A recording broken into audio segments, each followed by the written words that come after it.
Red hair is tortured. It's from the front row with Johnathan T. Rokford. I don't know why you didn't think I was going to win. I told you she's trash. She's not the same person as before. No. It'll never, ever be that way. I will bet against her just about every single time. It's facts. What's up, WPA? It's me, Johnathan T. Rokford here. Ooh, almost losing my voice from all that screaming during the matches. My God. Started the night off with the Master Sean Puff challenging the Intercontinental Champion to a game changer match and defeating him. Yeah, night did not start off too good for our IC champ, but we'll get to that in a minute. Now, our first scheduled match was supposed to be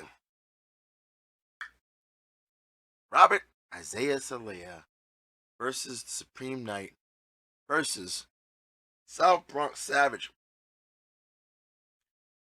For once, Robert shows up, and usually when he shows up, sometimes he might lose. But he showed up, and well, his two opponents didn't show up. It was crazy. Like, one of them even went to management and complained about not having a match, and he didn't show up.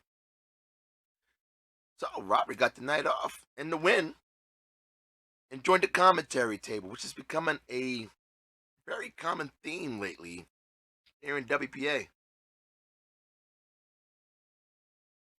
No, it's not Starbucks. Now, we did have a number of number one contender matches, starting with the triple threat number one contender match to decide two opponents to fight for the triple threat title. And match one is the Big J Bowski versus the Wraith versus Shepard Bane, and the match ended when the Wraith pinned Shepard Bane. It was, I'm surprised, folks. The Wraith pinned Shepard Bane. No knock on Shepard Bane, but come on, guy. Sometimes you don't have it, but it is what it is, folks. The way the cookies crumble, especially in a triple threat match, you never know. Now, in match two, we had Crazy Canuck versus Casper 2779 and the Super Champion King also involved. And Crazy Canuck was able to pull out the win and become the second person to qualify for the Triple Threat Championship. Say what you want, folks, but Crazy Canuck at times can come through and get that win. Hey, but congratulations. They'll be moving on to Mega Week, Extreme Mega Week, folks, to fight for the Triple Threat title. Now, our next number one contender match was supposed to be a fatal four-way for the TV title to determine who was going to fight for that, even though our TV champ wasn't in action. Turned into a triple threat match when Needles Kane suffered an injury backstage and was unable to compete. So it was Nergahante versus Lycan Umbros versus the First Lady Alexa Leslie. And First Lady probably could have used that extra body because she was the one that got pinned when Lycan Umbros was able to take advantage of knocking Nergahante out the ring. Hey, the less people you got to contend with, the more advantage you have. Now, our next number one contender matches for to decide who will be fighting for the tag team championship. And it was Red Death and Mac Blakely versus Delirious Quanti Fist versus The unlikely team of the Emperor, 2K Anomalium, and the Goobly Goonster. And folks, I've never seen somebody get so mad as the Goobly Goonster when his partner got pinned by Kwani Fist, the man nobody wants to be pinned by.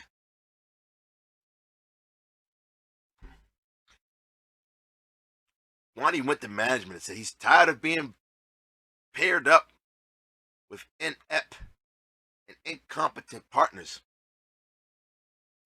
We'll see what's next for him. I know he wants some single gold, folks. There's no doubt about that. Now, in our next #1 contender match for the night, it was a decide who would challenge for the IC title as the Master Sean Puff, our game changer champion, took on DJ Tech, who is back. And the Master Sean Puff once again controlled his narrative and punched his ticket to an IC title match. You know, he's getting a lot of hate lately too. It's amazing how people get on people who have titles and they take pride in the titles. You know, say what you want about Game Changer Championship. It's the hardest belt to defend, first off, which is why we've had so many champions. Secondly, it's the most defended title in WPA, folks. And it doesn't matter if you're number 43 on the list or number 1 on the list, anybody can win that title.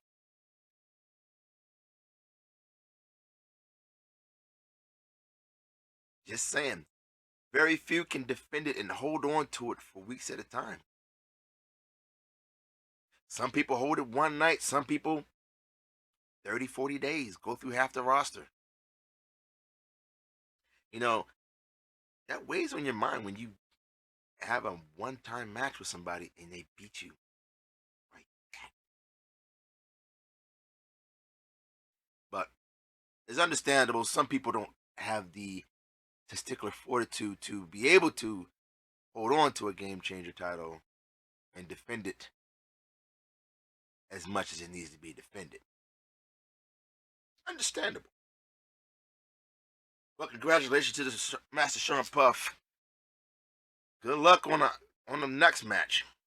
And it's also we'll be waiting to see who he selects to be his next victim at the game changer level. Now, our next and last #1 contender match was to decide who would go to face the world champ. And we had the badass Eddie Von Daddy earned a spot in this match after his showing against the world champ, going up against Chrysalis, who is a very worthy opponent. And it was a very strenuous battle, folks. Went right down to the wire. But Eddie Von Daddy was able to pick up the win and will go on to face the world champ. Good on you, badass. Another title shot. You know, he got an IC title shot, came up short. Now you're getting a world title shot. Don't stop believing, bro. Don't stop believing. Now we move on talking about championships, folks. Ooh. And we started the night off with the Trios champs in action. We haven't seen them since the last pay-per-view. And the agency was in action as James Altrez, Tesseract, and Texas Hate You put their titles on the line against OVE, Bobby Blaze, Martel the Carpenter, and Fat Tomaz. Match ended when Texas Hate You pushed Fat Tomaz into Martel, knocking him off the apron. James Altrez came around and distracted Bobby Blaze. And Texas Hate You was able to pin Fat Tamaz to pick up the win. And with that win, Flip, pay me my side bet, bitch. Thank you. Yes, $8. You know, Flip, you're not having a good night, are you? You having a worse night than, wait, we're getting to that there, Flip. Now, our next championship match was for the triple threat title, and the Darkstalker took on Lady Assassin and his new nemesis, it seems, Luna, which is the strangest thing I've ever seen. I have no idea why she goes after the Darkstalker. He's very dangerous, actually. But the Darkstalker, as if poetic justice, successfully defended his title and pinned Luna in the process. You know, it's pretty cool, though. Huh? Yeah, no, I think if Martel had been in there, he would have pinned him, too. He did pin him last time. I think he's got that off his back. You won't believe it until he actually faces him one-on-one. If that happens, we're making a bet. Now, our next championship match was for the tag team titles as Sinister, Johnny Rocco, and the Beast, David Smith, took on Money, MF, and Mike, and Brasso of the Killer Goons. And folks, Money, Mike, and Brasso did what Jalen Masters couldn't do, even with God on his side, and that was defeat Rocco and the Beast when Money Mike got his revenge against Johnny Rocco, actually, and pinned him in the middle of the ring. So congratulations to our new tag team champions. Now, in our next championship match, Big Mel, the Killer Goons, took on his sinister brother, Jalen Masters, and was able to pick up the win in a very friendly, I guess we could say, friendly fire, competitive match. Folks, you know, Jay, I wish we had bet on that match. That would have been a good match to bet on. Definitely should have bet on that one. Who would I have picked? Big Mel. Jalen Masters has been losing. Why would I pick Jalen Masters? I mean, come on. Get for real. Now, in our women's international championship match, we had the Ronin, Shona Campbell, taking on Queen Desdemona. Flip. Pay me, bitch. Thank you. Folks, you can say what you want about me. You can say I talk too much. You can say I talk shit. You can say I bully people. But I'll tell you what, it's very profitable when you say somebody's going to lose, and they do. As the Shonen, Rona. The Ronin Shona. I'm so distracted by all this money, I can't even get the words right. But the Ronin, Shona Campbell, defeated Queen Desdemona and retained her women's international title and made me $44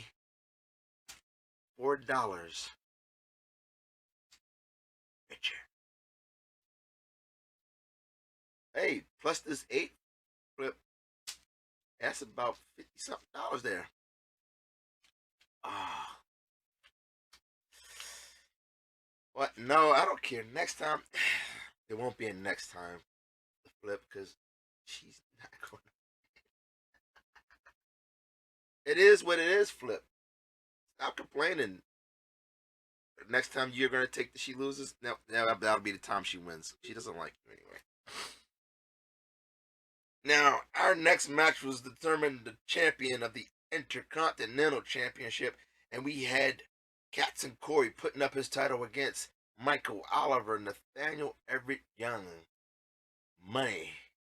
And Money called his shot weeks ago, folks. He said he was going to win the IC title. And he did it, folks. Cha-ching!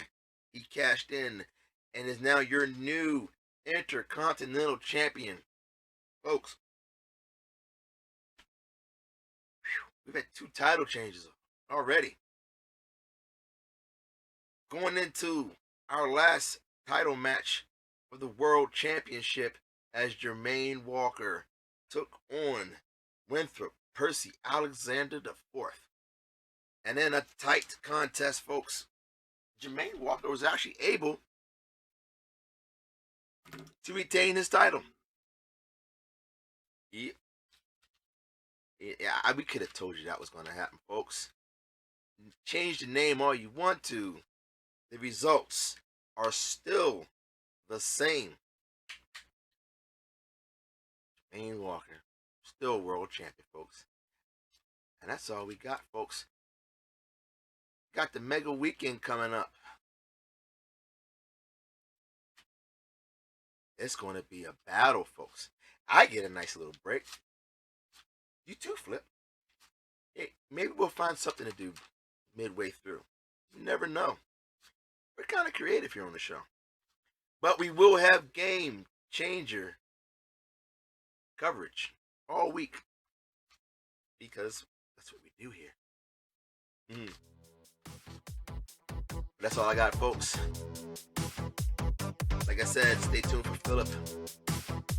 I think he made a bet with somebody too. Yeah. But it's like 80 something. Man, you're really bad at bets. As always, folks, make sure you hug your family. Don't drink and drive.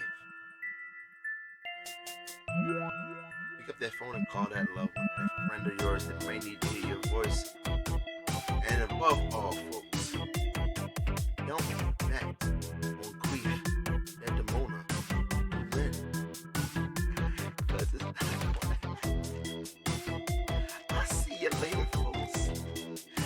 Oh, yes.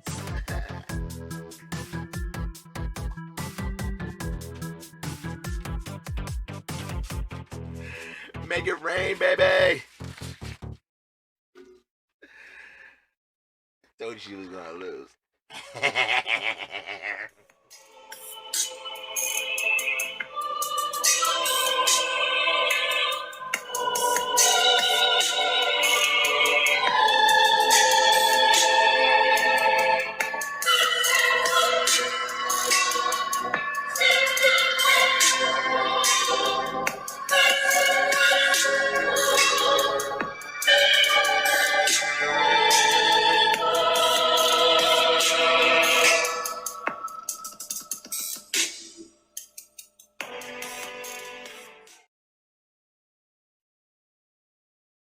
Good evening, WPA, and happy Memorial Day to you. By the time you see this, it will be in effect. Once again, I am here to allow you the privilege to hear me speak as I celebrate my pick for the pay-per-view Double or Nothing. You know, I must admit,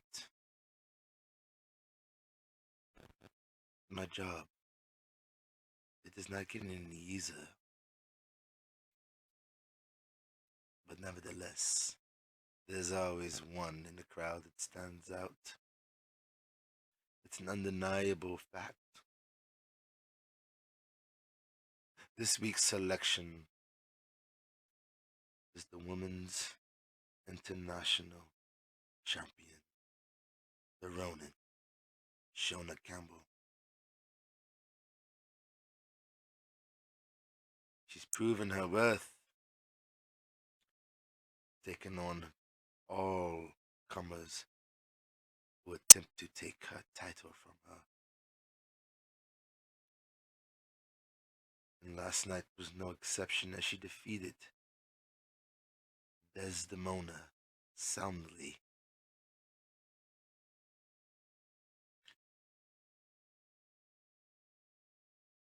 Now the question remains, was her performance good enough to make my top 10? Or was it just a mere nightly anomaly? I guess we shall see later today.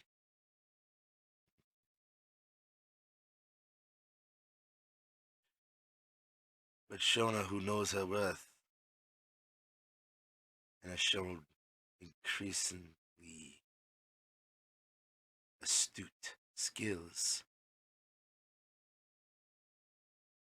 ignoring naysayers and, how did the American say, haters, has shown extreme focus when it comes time to defend that title, and it must be applauded.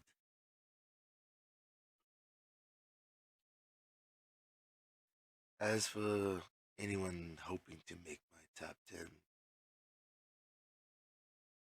I shall merely say to you, good luck. But that is all I have.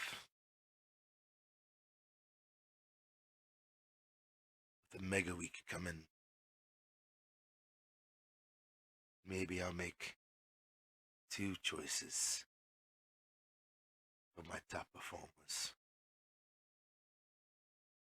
Will it be you? Only time will tell. Until then, I bid you good day.